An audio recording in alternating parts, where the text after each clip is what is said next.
আসসালামু আলাইকুম রহমতুল্লাহি ওয়া বারাকাতুহু। আলহামদুলিল্লাহি রাব্বিল আলামিন ওয়াসসালাতু ওয়াসসালামু আলা সাইয়্যিদিল মুরসালিন ওয়া আলা আলিহি ওয়া সাহবিহি আজমাইন। আম্মা বা'দ, ফাআউযু বিল্লাহি মিনাশ শাইতানির রাজীম। বিসমিল্লাহির রহমানির রহিম। وَإِذَا قُرِئَ الْقُرْآنُ فَاسْتَمِعُوا لَهُ وَأَنصِتُوا لَعَلَّكُمْ تُرْحَمُونَ. وقال الله تعالى في موضع آخر: وقال الذين كفروا لا تسمعوا لهذا القرآن والغوا فيه لعلكم تغلبون. صدق الله مولانا العظيم.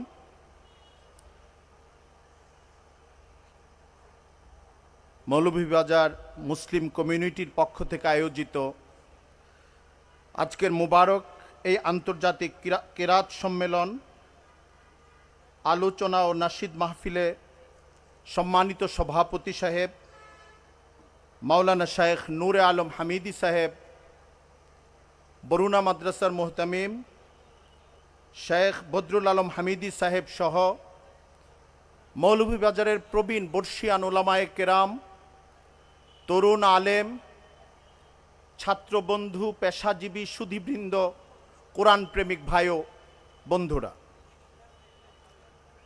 আজকের মুবারক মজলিসে প্রধানত কোরআনে করিমের তেলাওয়াত শোনার একটা অপেক্ষা কাজ করছে। বিকাল ৩টা থেকে অনুষ্ঠিত হতে যাচ্ছে। একের পর এক কারি সাহেবরা তেলাওয়াত করেছেন। আন্তর্জাতিক পর্যায় থেকে যারা এসেছেন, দেশের বাইরে থেকে, প্রচণ্ড আগ্রহ কৌতূহল নিয়ে তাদের জন্য আমরা অপেক্ষা করছি, আপনারা অপেক্ষা করছেন। তীব্র শীত শুরু হয়েছে।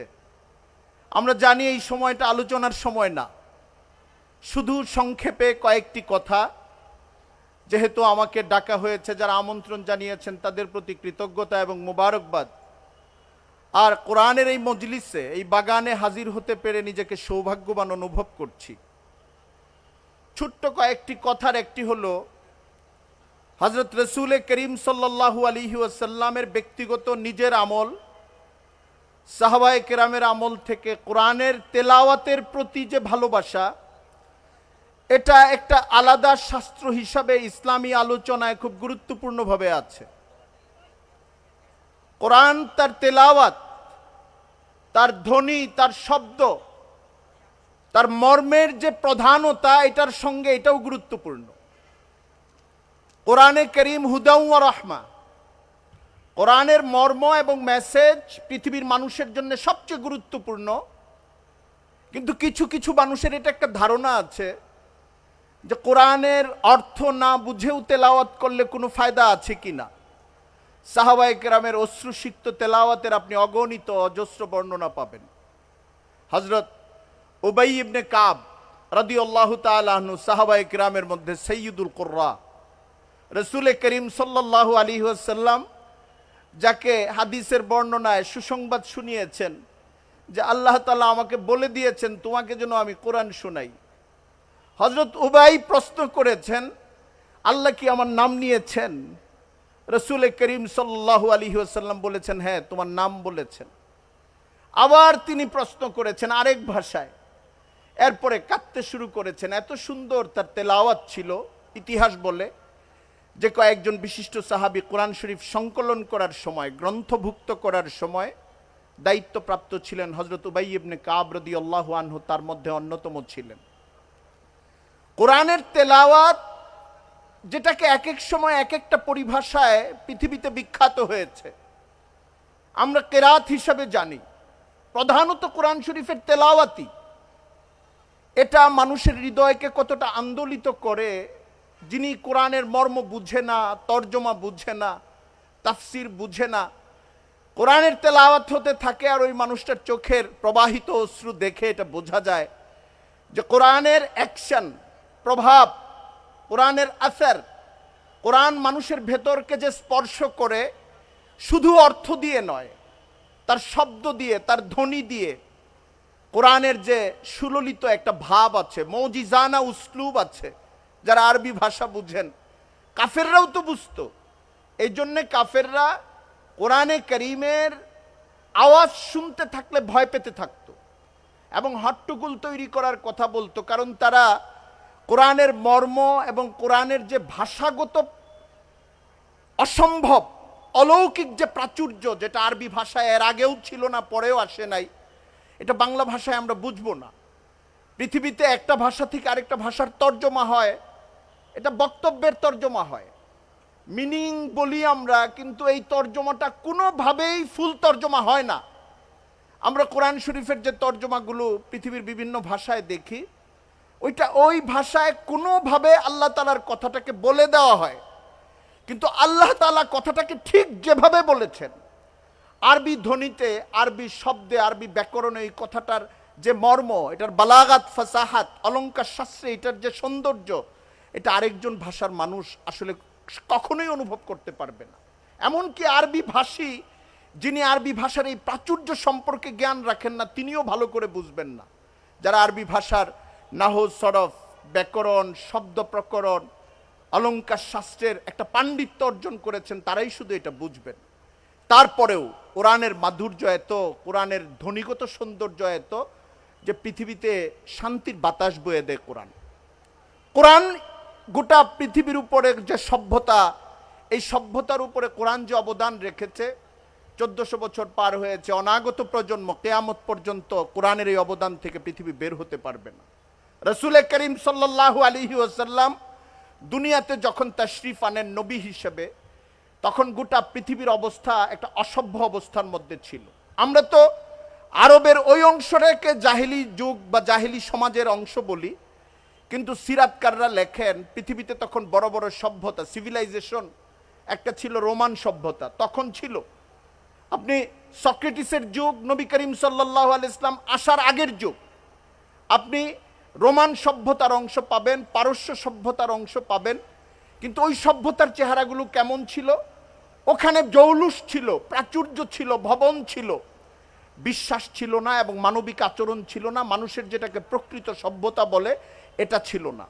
রাসূল করিম সাল্লাল্লাহু আলাইহি ওয়াসাল্লাম দুনিয়াতে আসলেন, দ্বীনের দাওয়াত দিলেন, আল্লাহ ওহী নাজিল করলেন, কোরআন তার উপরে আসলো, গোটা পৃথিবী কোরআনের আলোয় আলোকিত হলো। মানুষের ভিতরে মানবিকতা, ভ্রাতৃত্ব, ঔদার্য, শৃঙ্খলা, ইনসাফ, এক আল্লাহর প্রতি ঈমান এবং অন্য সকল কিছুর দাসত্ব থেকে বের হওয়া, এই সবকগুলো পৃথিবী জানতে পারল। এটা পৃথিবী সভ্য হওয়ার মাধ্যমে পরিণত হলো কোরআনে কারীম। এজন্য কোরআনে কারীমের মজলিস গোটা পৃথিবীর সকল মানুষের জন্যই দামি মজলিস, শুধু আলেমদের জন্য না, শুধু মুসলিমদের জন্য না। কোরআন এমন একটা ফুল, এমন একটা সৌরভ, এমন একটা উপহার এবং এমন একটা প্রাচুর্য যা সবাইকেই তার সৌন্দর্য বিলিয়ে দিতে পারে। এই জন্য কোরআনের এই উৎসবকে, এই মজলিসকে, এই মাহফিলকে যারা দূর থেকে কাছ থেকে উপভোগ করছেন, আমি সবাইকে মোবারকবাদ জানাই। আমি 2 নম্বর যে কথাটা বলতে চাই, রাসূল করিম সাল্লাল্লাহু আলাইহি ওয়াসাল্লামের যুগে একজন খুব নামকরা কুখ্যাত কাফের ছিল মক্কার যুগে, নজর ইবনে হারেস।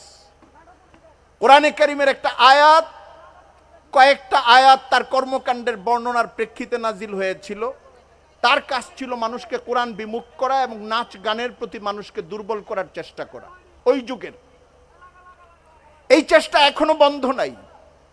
গোটা পৃথিবীতে মানুষকে প্রভাবিত করার একটা অনেক বড় মাধ্যম হচ্ছে সাংস্কৃতিক যুদ্ধ এবং সাংস্কৃতিক কর্মকাণ্ড। এটা এখন অনেক ব্যাপক হয়েছে। আজ থেকে 70 বছর আগে, 100 বছর আগে মানুষ সিনেমা হল পর্যন্ত যেতে পারত, অথবা অনেক দূরের কোনো খারাপ অনুষ্ঠানে কষ্ট করে যেতে হতো। এখন মিডিয়ার মাধ্যমে এবং সামাজিক মিডিয়ার মাধ্যমে এটা হাতে হাতে চলে এসেছে। বহু মানুষ সারাদিন ঘুমের সময়টার পরিবর্তে দীর্ঘ সময় পর্যন্ত 20 ঘন্টা, 18 ঘন্টা, 16 ঘন্টা পর্যন্ত সময় বিনোদনের মধ্যে নিমজ্জিত থাকে, ভালো কোনো কাজে তার সময় ব্যয় করার সুযোগ পায় না। কোরআনে কারীমের এই মজলিস নতুন একটা বার্তা দেয়, সেটা হলো আমাদেরকে পবিত্রতার দিকে আসতে হবে, আমাদেরকে চিত্তটাকে শুদ্ধ করার দিকে আসতে হবে, সুস্থ জীবনের দিকে আসতে হবে, আখিরাতের দিকে আসতে হবে। সাংস্কৃতিক যুদ্ধে ইতিবাচকতার যে যুদ্ধ, আজকে নাশিদ এখানে পাঠ করা হচ্ছে এবং একই সঙ্গে কোরআনের তেলাওয়াত হচ্ছে। কোরআনের তেলাওয়াত দিয়ে আমাদের দিল ভরতে হবে। আমাদের শূন্য স্থান অথবা খারাপ স্থানগুলো পবিত্রতা দিয়ে পরিষ্কার করে আমাদের হৃদয়কে পরিষ্কার করার চেষ্টা করতে হবে, তাহলে আমরা মুসলমান হিসেবে সৌভাগ্যবান হব।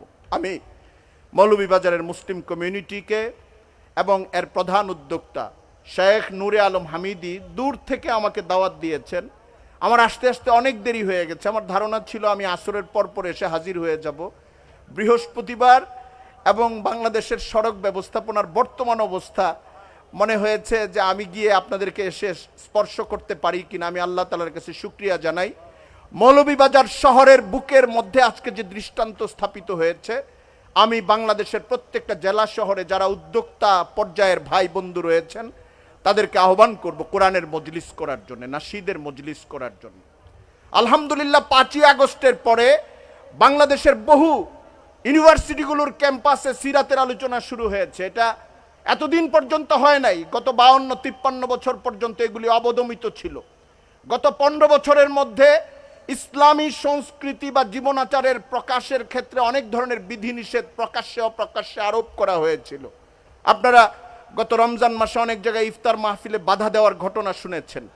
যেখানে যেই জায়গায় ইসলামের কোনো গন্ধ আসবে ওটাকে মৌলবাদী তৎপরতা, জঙ্গি তৎপরতা অথবা সরকার বিরোধী তৎপরতা হিসেবে চিহ্নিত করে দমন করা এবং পার্শ্ববর্তী রাষ্ট্রকে বা পশ্চিমা দেশগুলোকে বিকৃতভাবে খুশি করার একটা চেষ্টা শাসকদের মধ্যে ছিল। আমি নতুন এই সাংস্কৃতিক যুদ্ধের যে পদধ্বনি শুরু হয়েছে এটাকে স্বাগত জানাই। সবগুলো ইউনিভার্সিটির ক্যাম্পাসে কেরাতের মাহফিল হওয়া দরকার, সিরাতের মাহফিল হওয়া দরকার। সবগুলো কলেজে বাংলাদেশে কেরাতের মাহফিল হওয়া দরকার, সিরাতের মাহফিল হওয়া দরকার। বাংলাদেশের সবগুলো জেলা শহরে, উপজেলা শহরে, গ্রামে গঞ্জে ইসলাম খুব সফট ভাবে, কোমল ভাবে, দাওয়াতের ভঙ্গিতে কিন্তু পৌঁছে দেওয়ার বৃহত্তর প্রকাশ্য আয়োজন দরকার। একটা প্রশ্ন আসতে পারে যে এখন তো নেটওয়ার্কিং এর যুগ, মোবাইলের যুগ, এখন মিডিয়ার বিস্তৃত সময়ের যুগ, সবকিছু এত ওপেন করতে হবে কেন? এটা হচ্ছে একটা খুব জটিল এবং খুব প্রকাশ্য বিষয়। মানুষ দূর থেকে একটা জিনিসকে দেখতে দেখতে স্পর্শ করার আগ পর্যন্ত ওই জিনিসটার সঙ্গে একাত্মবোধ করে না। প্রকাশ্য আয়োজনের প্রভাব একরকম, দূর থেকে মিডিয়াতে একটা জিনিস দেখার এটার প্রভাব আরেক রকম। আমি মনে করি প্রত্যেকটা জায়গায়, প্রত্যেকটা কলেজ, ইউনিভার্সিটি ক্যাম্পাসগুলো এবং শহরগুলোতে প্রকাশ্য আয়োজন দরকার। এটার স্থানীয়ভাবে একটা সাংস্কৃতিক প্রভাব পড়ে এবং আয়োজনের বাতাস চারদিকে ছড়িয়ে পড়ে। আমি মৌলভীবাজারে এই আয়োজন যারা করেছেন, ঐতিহ্যগতভাবে বৃহত্তর সিলেট এবং মৌলভীবাজার এই অঞ্চল আলেম উলামাদের, শীর্ষস্থানীয় প্রবীণ উলামায়ে কেরামের স্মৃতিধন্য, তাদের ইসলাহ ধন্য, তাদের কর্মতৎপরতার গৌরবে গৌরবান্বিত এই শহর এটা দাবি করে। এ শহরের জন্য এটা মানানসই। এ শহরই এটার হক রাখে যে এখানে ইসলামের এক একটা সাংস্কৃতিক, এক একটা বিধানগত আদর্শিক সৌন্দর্যের এক একটা প্রদর্শনী হবে, বিকাশ হবে এবং মানুষের প্রতি সুন্দর সুন্দর আহ্বান যাবে। আমি আবারও সবাইকে শুকরিয়া জানাই এবং আমাদের মূল অনুষ্ঠান তেলাওয়াতে কালামে পাক এবং নাশিদ মাহফিল এটা সমৃদ্ধ হয়ে উঠুক এবং ওখান থেকে আমরা উপকৃত হতে পারি সেটার জন্য আহ্বান জানাই। আমাকে যারা ডেকেছেন, যারা সুযোগ দিয়েছেন, যারা ধৈর্য ধরে শুনেছেন, সবাইকে আন্তরিক মোবারকবাদ এবং শুকরিয়া জানিয়ে আমি বিদায় নিচ্ছি। ওয়া আখিরু দাওয়ানা আনিল হামদুলিল্লাহি রাব্বিল আলামিন ওয়া মা আলাইনা ইল্লাল বালাগ।